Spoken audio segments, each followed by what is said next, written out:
Look, Kelsey Mitchell, I don't want to get crazy. Get your people in check. I'm going to tell you right now, and it's going to be my last time.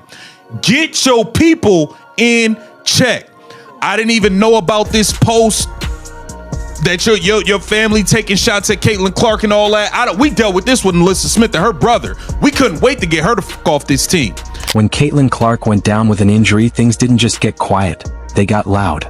And somehow, Kelsey Mitchell's entire family showed up online like the WNBA's own version of the Petty Avengers. This isn't just random courtside chatter. This feels like a full-on family saga with more tension than a Game 5 fourth quarter. The wild part? It's not even about Kelsey herself. Yet suddenly, Clark's catching side eyes like she swiped someone's Thanksgiving parking spot. So how did one injury spiral into eyebrow-raising drama that nobody saw coming? Let's break down this spicy situation piece by piece. Indiana Fever is imploding from within the locker room. And it's becoming apparent that there's beef that exists within this franchise, with comments coming out from family members, no less, of players on the Indiana Fever. And let's talk about that here, as Kelsey Mitchell's twin sister co-signed a post that was obviously negative about Caitlin Clark, and we're going to dig deeper into this thing right now. Imagine watching someone miss the exit 8 times and still claiming they're the best Uber driver in the league. That's the energy when Kelsey Mitchell tries to run the offense. Certified bucket? Absolutely. Pure scorer? No debate. But a floor general, the type you trust to control tempo, set the table, and lift everyone else's game? That's a different conversation. Because there's a gap between being a walking highlight reel and being the engine of a team. One gets you points, the other gets you structure, rhythm, and wins. And unless we're redefining basketball to mean ISO ball and good vibes, those two roles aren't the same thing. Oh, I thought we were over this. So this is a post here talking about this. Clark's delusional fans stay mad and call me all the names in the book, but we all saw, including y'all, who carries my Fever team. We all know who the offense should be ran through. Whether you like it or not, these two players can win some games without Clark, but Clark can't win a single game without them. Clark has not played a single game in her career without either Kelsey Mitchell or Aaliyah Boston, so nobody knows. I mean that, nobody knows. For nearly a decade, the Indiana Fever have felt like a case study in what happens when tunnel vision gets mistaken for leadership. Let's be real. If we're talking about Kelsey Mitchell as a facilitator, the criticism usually sounds the same. Dribble deep into the shot clock, force a tough jumper, and then wonder why the offense never quite looked connected. Scoring talent? Undeniable. She can heat up fast and change a game with pure shot making. But running an offense is a different craft. It's about manipulating defenses, anticipating rotations, and rewarding teammates for moving without the ball. That's vision, timing, and trust, not just confidence. And when people say, "It's not slander, it's film," what they really mean is this. The tape shows the difference between a bucket getter and a floor general. One creates shots. The other creates opportunities. This is not great. You remember in the offseason, Kelsey Mitchell was a free agent. And for a long period of time, I got the sense that she actually came kind of close to not coming back to the Indiana Fever. And I'm going to tell you why. When I watch her play, there's plenty of times I'm like, she thinks she is the superstar on this team. All right? And look, she scored 29 points last night, right? She's a dynamic scorer. But her assist and rebounding is not where I want to see, quote unquote, somebody that's supposed to be the best player on the team. I bet in their eyes, that's not okay. It's not where it needs to be. Now some fans are acting brand new, like Kelsey Mitchell has been out here throwing dimes and transforming the offense overnight.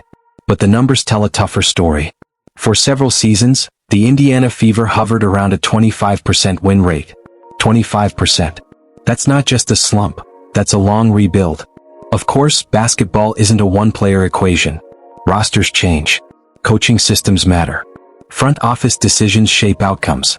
But when a team spends years near the bottom of the standings, it's fair for fans to question what kind of leadership and on-court direction actually existed. Scoring numbers can look shiny in a box score. Wins and consistent offensive structure are harder to fake. need to put a disclaimer out there right now. This is not a shot at Kelsey Mitchell. Kelsey Mitchell hooping, Aaliyah Boston hooping. It is very clear. It is very clear when it comes to these players that these players and Caitlin are all on the same page. They want to win a championship. They want to win a championship together. This is not a knock on any of these players. This is absolutely not a knock on either of these players, by the way. 4 years, people kept waiting for Kelsey Mitchell to take over. And sure, she took shots, she took big moments, but taking over a game isn't the same as stabilizing a franchise. When a team is already struggling, putting the offense in the hands of a high-volume scorer without consistent ball movement can create stagnation. You get tough long twos. You get possessions that stall. You get teammates standing in the corner wondering when, or if, the ball is coming back. That's not necessarily selfishness. Sometimes it's just a mismatch between skill set and role. But the shift people are talking about happened when Caitlin Clark arrived and when Aaliyah Boston started getting more structured support. Suddenly the Indiana Fever looked more organized. The spacing improved. The tempo changed. There was more natural playmaking in the flow of the offense. That doesn't erase Mitchell's scoring talent. It just highlights that different players elevate teams in different ways. As for the idea that an injury is somehow a blessing in disguise, that's where things get messy. No competitor's injury is good for a team's culture. If anything, it exposes how fragile narratives can be. Basketball isn't a group chat debate. It's 5 players trying to build rhythm, trust, and continuity on the floor. And the bigger truth? Teams don't start winning because one player was secretly simmering greatness. They win when roles finally align, talent complements talent, and the system fits the personnel. Listen, if you gonna be on the Indiana Fever, from now on, when you sign up, you need to know. You need to have a talk with anybody in your inner circle and say, hey, do not say anything to downplay Caitlin Clark, or my job will be at risk. Period.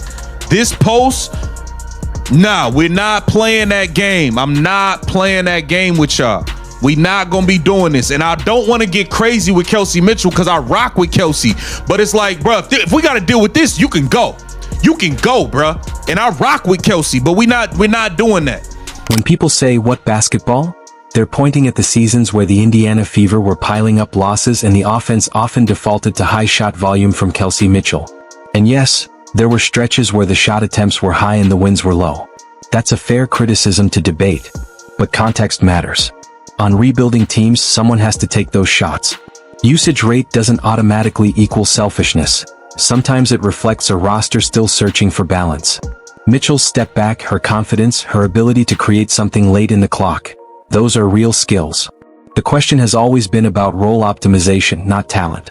The dynamic shifted when Aaliyah Boston established herself as a paint anchor and when Caitlin Clark brought high-level playmaking and deep-range gravity. Boston absorbs defenders and creates interior structure. Clark stretches the floor and distributes with range and vision. That combination naturally reduces the need for one player to force offense off the dribble. As for the family commentary angle, intense fan reactions usually don't appear out of thin air. When a franchise struggles for years, frustrations build in layers. People defend their favorites. Others push back. Narratives harden. But here's the bigger truth. Struggling seasons rarely belong to one player. They're the product of roster construction, coaching transitions, development timelines, and fit. When roles finally align, everything looks cleaner, and suddenly the same players are viewed through a different lens. Kelsey Mitchell's sister had some things to say about Caitlin Clark, where she co-signed a post by someone else, which when you co-sign it and you agree and you repost it, well, that means you pretty much agree with it. And this is just another thing that's existing within this franchise. I'm telling you right now, I don't see how Caitlin Clark gets through 4 years in Indiana. There is so much hate. There's so much dislike. There's so much jealousy that I don't see how she gets through 4 years at Indiana. Or what we'll see is the team completely gutted and then rebuilt around her. What you're describing is the emotional side of a rebuild. The car rides, the post-game calls, the group chats where frustration turns into loyalty. When a franchise struggles for years, everyone close to it builds their own version of the story. If some people feel like Caitlin Clark disrupted the vibes, that likely comes from identity, because for a long stretch, Kelsey Mitchell was the offense. High usage, tough shot creation, carrying possessions late in the clock. That becomes part of how a player, and their circle, see their role. But when Clark arrived, the geometry changed. The floor stretched out. Help defenders had to think twice. Passing lanes opened. Assists weren't just accidental kickouts. They became intentional weapons. Add Aaliyah Boston anchoring the paint, and suddenly the Indiana Fever looked more layered. And here's the key point. That evolution doesn't diminish Mitchell. It reframes her. With more space and less defensive focus, her scoring efficiency can rise. She doesn't have to force late clock jumpers as often. She can attack advantages instead of manufacturing them from scratch. It's not about who was the vibes. It's about fit. Some players are engines. Some are accelerators. Some are finishers. When roles align, everyone benefits, even the player who once carried the load alone.